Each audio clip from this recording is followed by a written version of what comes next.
Right now on the Griot, as we celebrate Juneteenth, attacks on black history and inclusion is looking real Jim Crow 2.0. What our resistance to erasure must look like. Plus, we'll meet a woman who has made it her mission to preserve missing pieces of Virginia's black history. And there's a way that you can get involved. And we'll have a look at some of the biggest Juneteenth celebrations happening around the country. The Griot with Marc Lamont Hill starts now.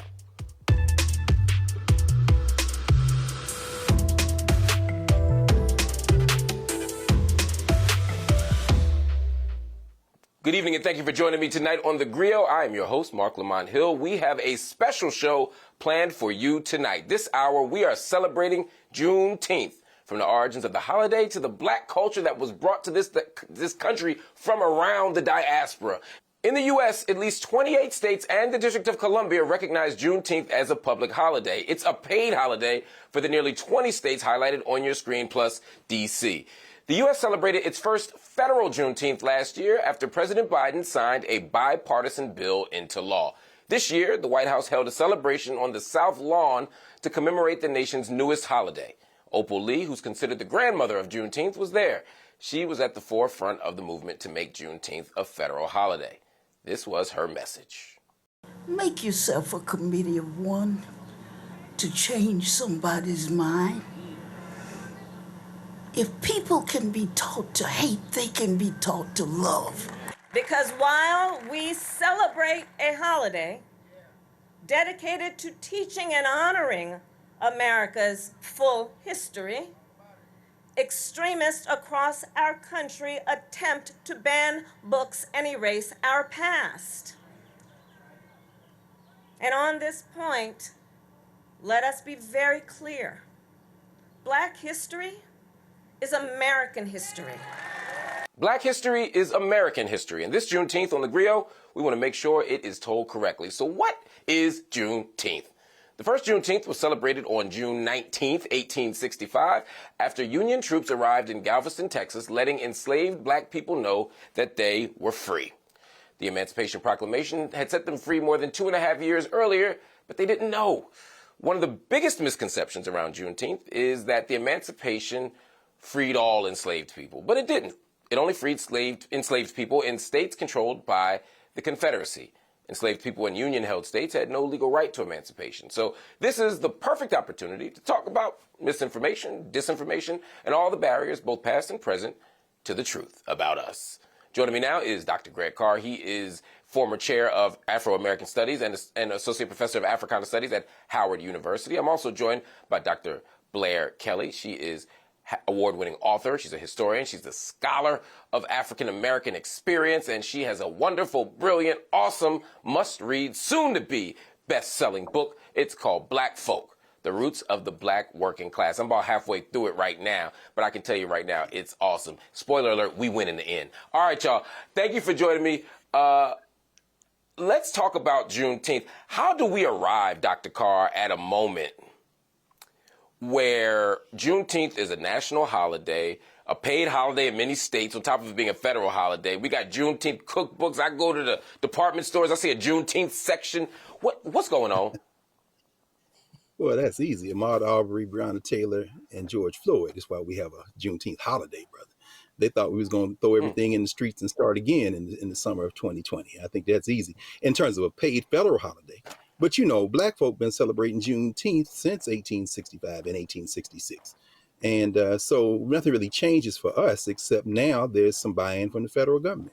By the way, Lerone Bennett, as you know, would say that Lincoln ain't free nobody. He didn't free nobody in the states he could free, him in Kentucky, Maryland, Delaware. But at any rate, you know, when I think of Juneteenth, I think about the fact that by the time those troops got to Texas, which, by the way, wasn't even thinking about surrender in April 1865, they were trying to regroup in Mexico, those troops had come across the South, many of them U.S. colored troops. So by the time that General Granger gives that order to Major Emory to go read that famous field order number 3, African people had already freed themselves in many of those places.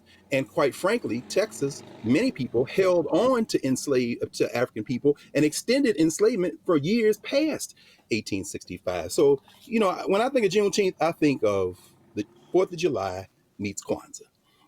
That's what I think of. Fourth of July meets Fourth of July meets Kwanzaa. Well, I mean, the 4th of July, right? That's United States getting away from its parent, and Juneteenth is us getting away from enslavement in the United States. So I'm not quite sure how these things get reconciled, but I'm along for the ride. What the hell?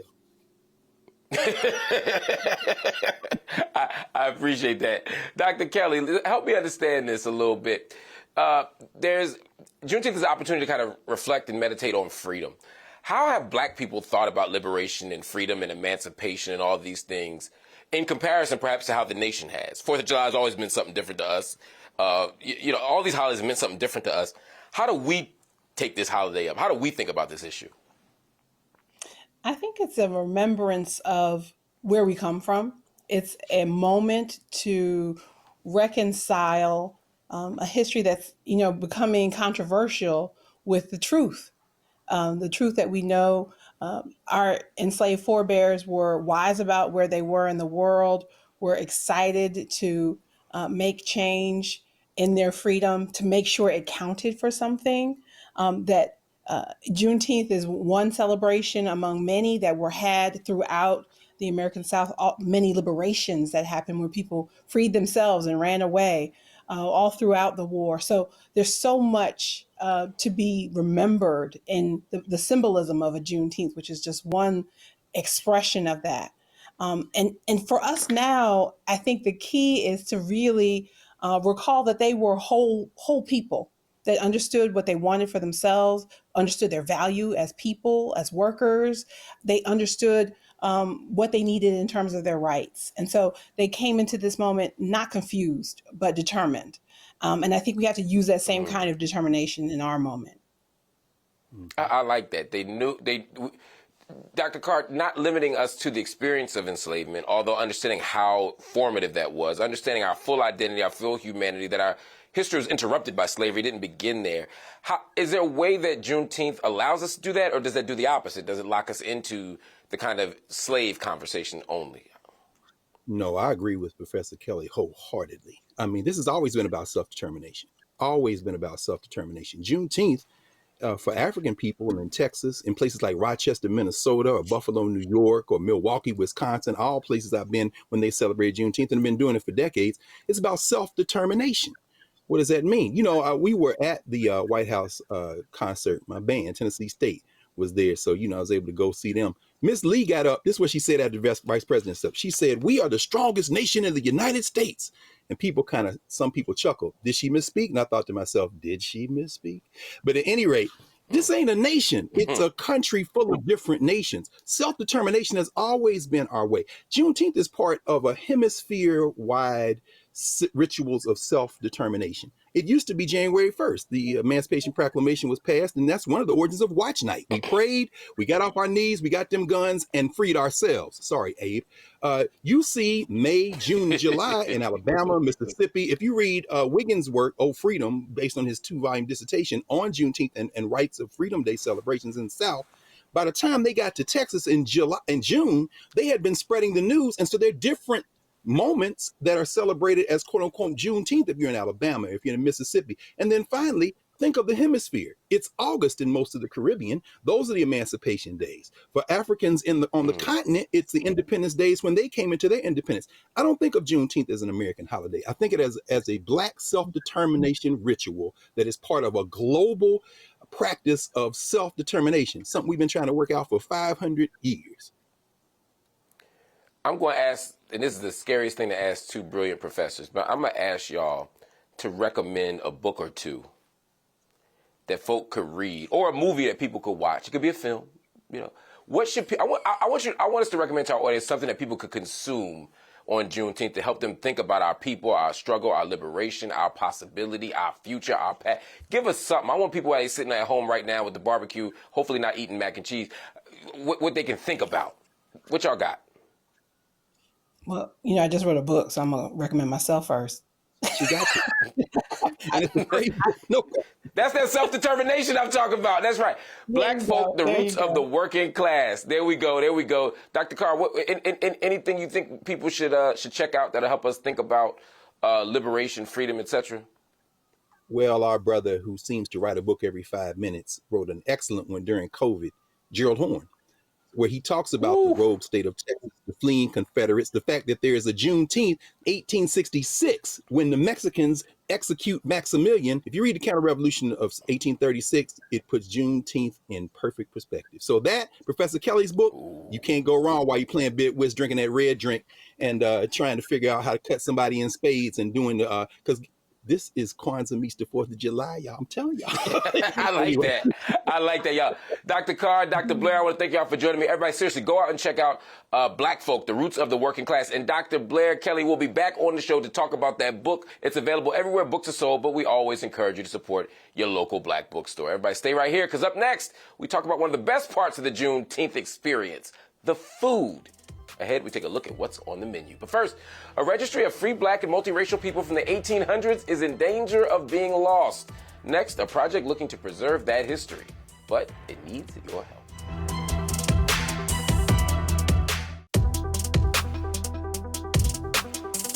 Welcome back to The Griot and our special coverage of Juneteenth as we look at all the efforts to undermine black contributions, silence our history, and hinder our inclusion.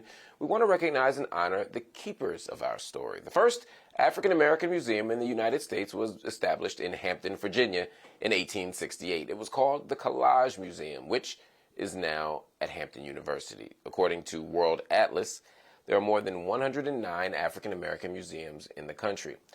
Charleston, South Carolina is about to add another museum to that list. After 20 years of planning and a 3-year build, the highly anticipated International African American Museum opens this month. On the banks of the same shore where between 40 and 50% of enslaved people first set foot in America, now stands a museum devoted to telling our stories. A lot of folks say, wow, why did it take so long? But when you come to the museum, you ask, how did you get it done so quick? And we're right on the water. So when you talk about reclaiming, when you talk about being able to tell these stories and to claim a space that essentially is waterfront property in one of the #1 tourist destinations in the world, this was a big thing, right? The $120 million project measures nearly 150,000 square feet. We have an entire gallery that helps to introduce to some and reinforce to others of the power and the impact of this still thriving culture that is here in the Lowcountry. I would claim that every American History Museum should have a little bit of Gullah. But of course, we have a whole gallery. We have the Gullah Geechee Gallery, and this is a community of African Americans who have maintained extraordinary cultural ties to our West African and Central West African heritage. There are many reasons for that. Part of that was the level of isolation of the plantations and plantation living here. It's suspected that that allowed the enslaved peoples to maintain and to cultivate and to even hide what they were maintaining and cultivating in that way. So what else can you expect to see and experience? We have gardens and art installations that are outside. There's a whole audio tour that goes with that. We have this whole strand of contemporary art that weaves through all of our history galleries, right? It's called our creative journeys. And I kind of like that surprise. You'll round a corner and be like, oh, okay, here's some art. We have devoted an amount of space that is equivalent to the largest gallery in the museum to a genealogy and ancestry center. We also have our own archives and collections. And because of where we are, right? Remember in the beginning, we were talking about how important Gadsden's Wharf is. You're talking, 40+% of folks came through this space. So that means that our archives that are based here on Lowcountry plantations are extraordinary in terms of being able to connect people to how we actually came into this space. One of the things that differentiates us is our international lean and the depth. So we do that from origin stories, but also intentional connections to the diasporic community, right? So we're talking about Haiti, we're talking about Barbados in a real sort of cultural, geographic kind of way. The second thing is actually the Gullah Geechee Gallery, how much time and space we can actually devote to that conversation, including in our programming because of where we are. There are days when I am standing outside and I am looking over the water and I know what I'm looking at. I'm still seeing cargo ships. I'm still seeing the Atlantic Ocean. But at the end of the day, I realize I am a descendant And I am standing at that space where we were enslaved, but we were never supposed to survive. And here I am now. And so I have to say, most days, I have to admit, I'm out here with a little bit of swagger and pride. There's an effort underway in Richmond, Virginia to uncover and preserve missing portions of Black history. Archivists at the Library of Virginia are going through piles of boxes and old records. They are working to digitize the records so that families can trace their roots.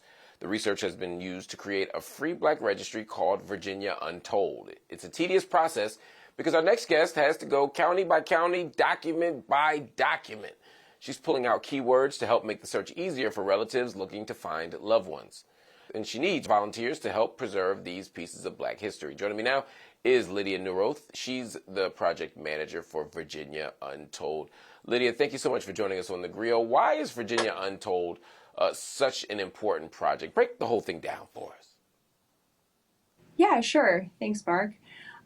Well, for one reason, I think that it's really difficult for many people that descend from enslaved people in this country doing research on their ancestors. Enslaved people were treated in the records as property, and therefore the documentary trail is very difficult to piece together. It's not that those records aren't out there, it's just that they're kind of hard to compile and make sense of. So one of the things that helps that is digitizing them and putting those records online. And that's what Virginia Untold does. We focus on record types related to enslaved and free people of color and put them online and provide access to them. Full transcriptions as well, so that you can search for a name and pull up an original image that may have your ancestor in that record. So we rely on a lot of volunteers to help us transcribe, but we spend a lot of time, like you said, going through document by document, making sense of it. I mean, that's an interesting thing. When you think about the ultimate goal for this, I mean, is it for people just to be able to trace their genealogy? Is there a bigger kind of vision at play here? What's the goal here? Yeah, that's a good question. I think that we're motivated by a few different goals, one of them being genealogical research.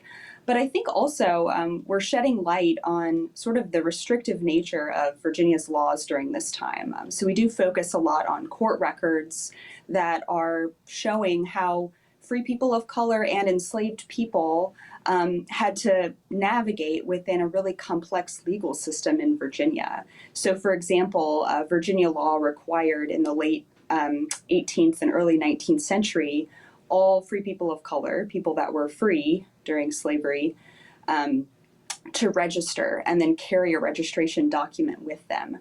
And so by putting these things online and telling people more about the laws behind them, we're starting to make better sense of these sort of restrictive legal codes that are happening in Virginia during this time. How long do you think it's going to take for you to be able to compile all this information and get it done? I see how and hear how of a painstaking process it is. Yeah, we would never be done. There are too many documents out there to digitize. So we do have to prioritize the records that we choose to put online, think really carefully and intentionally about the ones that tell sort of a unique story of Black history in this state. But because we can't digitize everything, I think it's important that people are well educated about how to do research in the archives. There are things that just remain in physical boxes, and you need to know where to look. And I think archivists haven't always done a good job of showing people and sharing with people how to find those records. So in addition to digitizing them, we want to educate as well. Absolutely. You're also looking for volunteers. What's the criteria for that? Yeah, no criteria whatsoever. You can join us on fromthepage.com/LVA or learn more on our website, www.lva.virginia.gov. We crowdsource the transcription of these historic documents. You can sign up for free and jump into some old pages and type out words into a more readable format. That really helps people that are using screen readers online, but also if you just struggle with this old handwriting, it's really helpful to have a transcription. We really rely on our volunteers to make that just another access point for people. And it's a neat way to sort of participate and look at the records up close. Absolutely. Well, it's important work. Wish you the best of luck. Hope you get as many volunteers as possible. Hope as many people engage this journey as possible so that we can continue to uncover truth and learn more and more about ourselves. Nydia Nuroth, I want to thank you for joining me and thank you for the work that you're doing. Everybody, for more information, go to their Facebook page at facebook.com/Library of VA. Stay with us. Much more ahead on The Griot.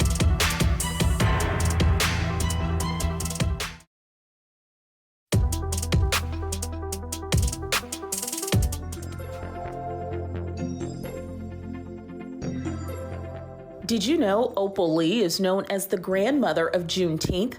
In fact, it was her efforts that helped make it an official holiday. In 2021, President Biden passed a bill declaring June 19th a national holiday. It recognizes the day slaves learned that they were free, 2 years after the signing of the Emancipation Proclamation. Juneteenth is not a Texas thing. It's not a black thing. We're talking about freedom for everyone.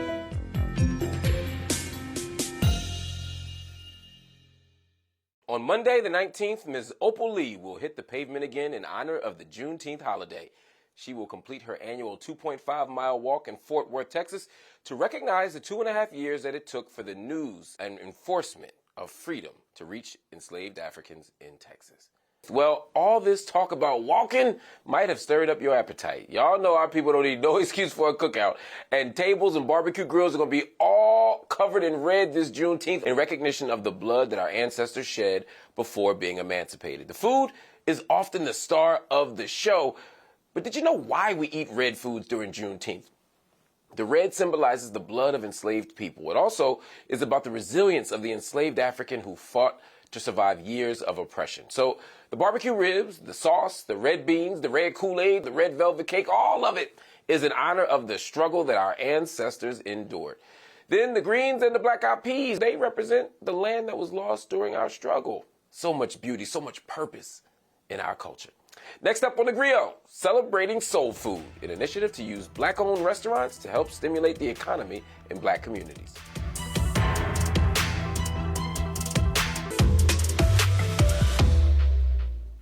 Thank you for staying with us tonight on The Griot. I am your host, Marc Lamont Hill. This entire show has been dedicated to the celebration of Juneteenth.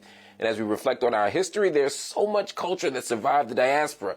One of the biggest ways that we see that is in how black folk cook and the traditions of our food. The tradition, more effectively known as soul food, traces the diaspora from Africa to the United States. Enslaved Africans brought over okra and the kola nut, which West Africans used as a source of energy. African traditions, along with influences of indigenous people and the restriction of access to supplies in America, all contribute to soul food cuisine. Black-eyed peas, collard greens, sweet potatoes, those are just a few of the soul food staples. This Juneteenth, Black Restaurant Week is making sure that you get a taste of the diaspora while helping support black-owned restaurants at the same time. Starting on Juneteenth, Black Restaurant Week will kick off a 14-day campaign. It will celebrate the black diaspora. The initiative focuses on re-stimulating local economies within black communities by uplifting black-owned culinary businesses and professionals who can't afford independent marketing budgets. I'm really grateful for gaining some prominence for what I do, and I don't know if that would have happened without Black Restaurant Week.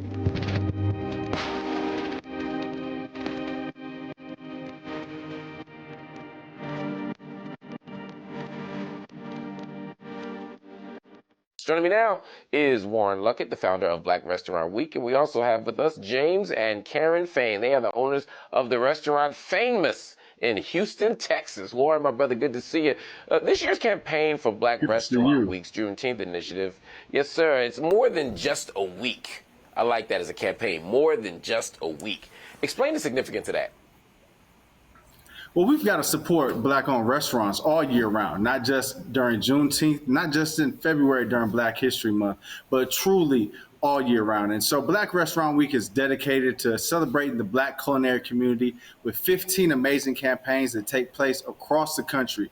Every year we highlight over 1,700 participating restaurants that offer all kinds of menu specials that shows you just how creative, just how diverse the food is coming from across the African diaspora. We've got African food, we've got Caribbean food, we've got your favorite soul food. But today, we really want to celebrate the traditions of Juneteenth and the amazing legacy that food we have around the Juneteenth holiday. I love how that sounds, man. It's so important that we highlight that Juneteenth menu, that Juneteenth tradition, because it's not just about the color red, although that's important. It's not just about a particular food like red velvet cake or a strawberry drink, although that's incredibly important. It's about connecting our struggle to our food, to our community. It's so beautiful, and that's why I love what y'all are doing. But like you said, it's not just a week. It's more than just a week. James and Karen, let me bring you into the conversation because y'all restaurant, Fainmous, is just that. It is getting famous. We love what you're up to. How did you get started? Well, James and I are the owners of Fainmous BBQ, and thank you for having us. We actually started cooking as far back as we can remember. James, when did you start? I was the age of 14. 14 years old, and together we started our restaurant in December of 2010. That's when we actually started getting serious about cooking. Right now we're in the heart of Houston's First Ward, the Arts District, and we bring the best of Southern-style barbecue to our customers here. What makes good barbecue, James? I got to ask you, because I'm looking at that plate, and I know people love y'all barbecue. What makes barbecue special? Good wood, a lot of time, and low heat. Okay. And Mark, we've been making some of the best barbecue since the early 1700s. When we talk about pitmaster traditions in the South, slaves were the ones that took over, incorporating indigenous meat cooking techniques, incorporating European cooking techniques, but most importantly, incorporating African cooking techniques. And so by the time Civil War had ended, Black folks in the South were known all over the country for making some of the best barbecue that we know today. Oh, I love that. I love to hear that, man. So, Warren, why is preserving Black and African food traditions so important for now? Because you're taking us back to the 18th century. Why is it important to keep that tradition alive? Well, I'm gonna fast forward to today's age. I'm sure we've all been to some of these new American restaurants across the country that have shrimp and grits on the menu. And we all know there's nothing new American about shrimp and grits. So the big thing that we want to do at Black Restaurant Week is make sure that our culture isn't being misappropriated the way that we've seen music be misappropriated or our fashion be misappropriated. We want to protect the legacy and the contributions of Black cuisine in this country. I like to hear that. Karen, James, I'm looking at this plate now. I'm looking at this whole table, matter of fact. And I ain't ate yet, so I'm hungry, but I still got good eyes. So it ain't just my hunger talking. I see ribs on that plate. I see sweet potato pie. Better not be pumpkin pie. We don't deserve to be free if you got pumpkin pie on that table. I think collard greens in that bowl. Woo! Thank the Lord. That's on that pie. What else? Break down everything on that table for me, man, because it looks beautiful. Okay, then. So what we have here, kind of going here, we're starting with our prosperity foods. As you know, in the African-American tradition, we have the collard greens. And then we also have the red drink. That's, as you said earlier, this is all a part of remembering the blood of our ancestors. Also, we have here... Karen, let me ask you a question real quick. Karen, what makes that red drink red? What's in it? Because that looked delicious. Well, we've got all kinds of good little stuff in here. We've got a strawberry, we've got hibiscus, we've got everything that just makes this cherry. That's exactly right. It makes this drink everything, especially for Juneteenth. We also have here corn salad, mac and cheese. That's a soul food tradition. That's a soul food favorite. We've got our pork ribs, pulled pork, brisket, and of course that sweet potato pie. Warren, what's your favorite soul food dish? Oxtails. We got to make them cheap again. That's the problem. I love some good oxtails. And we can make them so many different ways. You have Caribbean oxtails. You got Southern oxtails. I love oxtails. Look, I ain't mad at you, Doc. Karen, James, what's your favorite dish? Ooh. I gotta have ribs. Pork ribs.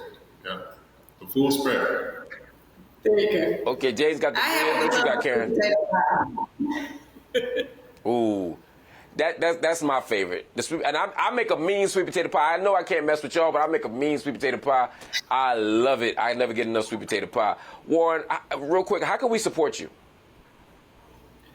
You can support us by visiting our website, blackrestaurantweeks.com. It functions like a directory, so no matter where you are in the country, you always have a resource to figure out where a new Black restaurant is in your community. You can search by your zip code, you can search by dietary restriction. So it's a great resource for you to support Black businesses all year round.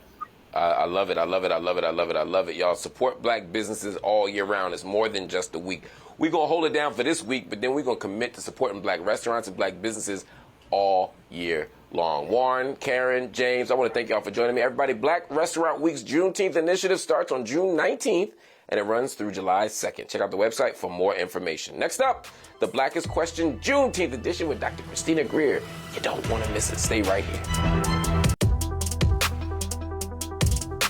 Welcome back to the Griot and our special Juneteenth coverage. If you haven't already, you need to check out the Blackest Question podcast with the legendary Dr. Christina Greer. It is a dope podcast. Every week, the good doctor quizzes some of our favorite entertainers, history makers, and celebrities about their important contributions to Black history and Black culture. Not just their contributions, all the contributions. And it's entertaining, it's informative, it's all the things. Y'all need to check it out. Joining me now is the one and only Dr. Christina Greer. She is Griot fam. She's also an associate professor of political science at Fordham University and the host of the Blackest Questions podcast. Today, Dr. Greer, I'm welcoming you to my territory, my platform, which means I get to turn the camera around a little bit because I went on your little hot seat and I didn't win. I didn't get all my answers right. So now we're going to try something. I'm going to give you some blackety black questions for Juneteenth. Are you ready for it? Okay. I hope so. All right, now I'm super nervous. Good. See, now you know how we all feel. You know how we all feel. All right. Yes, Question one. Okay. Before her fame and accolades, which female R&B soul singer stained and polyurethane the walls in the lobby of DJ Jazzy Jeff's studio? Wow. I would assume that it's somebody from Philly. Give me the question one more time. I feel like I'm at the spelling bee. This is right. Before her fame and accolades, which female R&B soul singer stained and polyurethaned the walls in the lobby of DJ Jazzy Jeff's studio? I'm going to stick with somebody from Philly, and I'm going to say Jill Scott. Woo! Correct. According to Essence, Jilly from Philly told DJ Jazzy Jeff if he would pay her exactly $263, that's the first dollar amount that came to her mind. I don't know why she chose that number. She was staying in polyurethane in his studio lobby. He hired her, and Jill being Jill, humming and singing in the hallways, the songbird caught Jeff's attention with that golden voice, thus leading the way, I hope you see what I'm doing here, to her short walk into R&B history. But then I know you got Philly connects, and I know you know Black music, so I was like, I'm going to throw a music one out there first. But it was one of the joints where I was like, you're going to get nervous, but you're going to get it right. Right, and you know, that her first album is the soundtrack of like my entire, like 2000. So my transition from moving from Boston to New York, that soundtrack is just that entire summer, that year, post-college. That album is everything to me. Me too. I feel amazing when I listen to that album. It brings me back. It's so many things. It's just a perfect album to me. All right, question two. In the spirit of Juneteenth, name 3 red traditional soul food dishes that should be on the menu and why red is so significant to Juneteenth. So they gave us a two-parter here, but just give me 3 red soul food dishes for Juneteenth. Okay, so I'm going to go with watermelon, red drink, red soda, and red velvet cake. Ooh, that's good. That's good. That was too easy. That was too easy for her. And why is red so significant to Juneteenth? Well, because it symbolizes the blood that was shed, I would think, from the enslaved and to our transition from being enslaved to free people. Happy Emancipation Day on Juneteenth. Okay, so you 2 for 2. You 2 for 2. I'm 2 for 2. You doing good or whatever. You know. All right. Question número 3. Okay. In 1993, President Clinton nominated this person to serve as ambassador to Jamaica in 2015. President Obama awarded this person the Presidential Medal of Freedom. Who is it? Ambassador to Jamaica. It wasn't Harry Belafonte, was it? No. I know he's Caribbean. I know he's not from Jamaica, but I don't know. Who is it? So my mission here has been accomplished. I was 3 for 4 on okay. Dr. Greer's show. And so it's not I'm Andy feeling Young. good now. It's not Andy not. Young. And it's not Harry not. Belafonte. Okay, who was it? You see, my sister, as a progressive black man, I know that I should be looking for sisters in positions of authority. The answer is Shirley Chisholm. Oh my gosh. Right. Okay. Yeah. Here we are. I feel so good I should right know now. that. I've Due only to written health- about Shirley Chisholm. To be honest, I thought this was the alley-oop for you. But due to health issues, Ms. Chisholm, the first African-American woman in Congress, declined the nomination, and President Barack Obama posthumously awarded Shirley Chisholm the Presidential Medal of Freedom. Of course, And I knew that she got a posthumous Medal of Freedom, but I was thinking about someone who actually served as the ambassador. Okay. That's fine. fair. That's fair. Okay. That'd be a little tricky. Be a little tricky there. That's right. All right. Right. Question 4.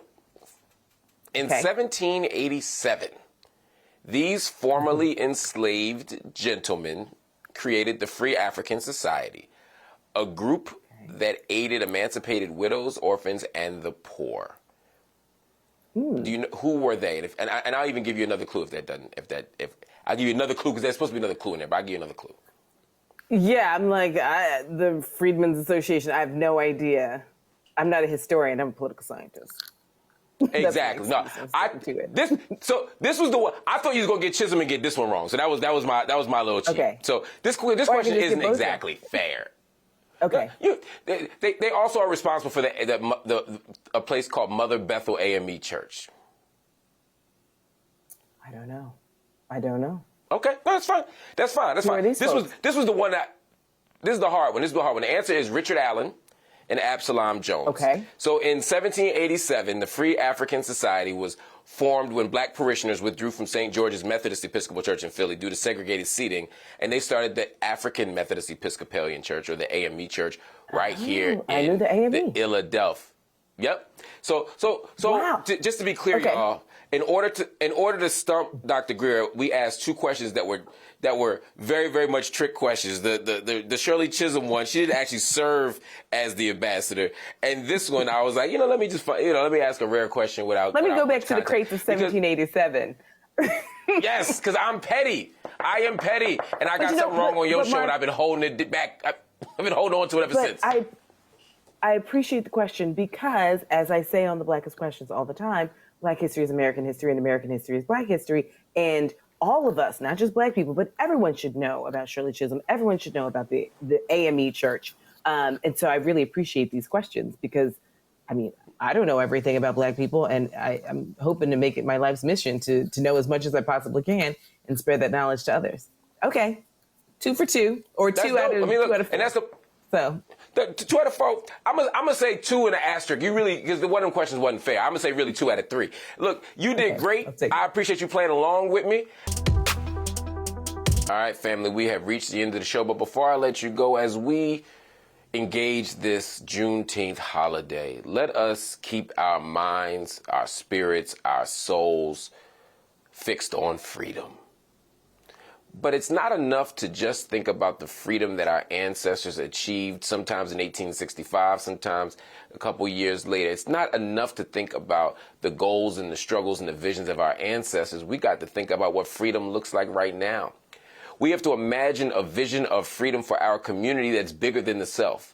That's bigger than I'm going to get rich for me. That's bigger than I'm going to get a fancy car or a fancy title or a fancy job for me. That's bigger than the self. We have to think as our ancestors thought. We had folk who died enslaved but knew that freedom would come for their children or their children's children. There were people who bled and struggled Not for a world that they would see, but for a world that they knew we would enjoy. We have to have the same ambition, the same robust vision of freedom, the same expansive notion of emancipation that says that none of us are free until all of us are free.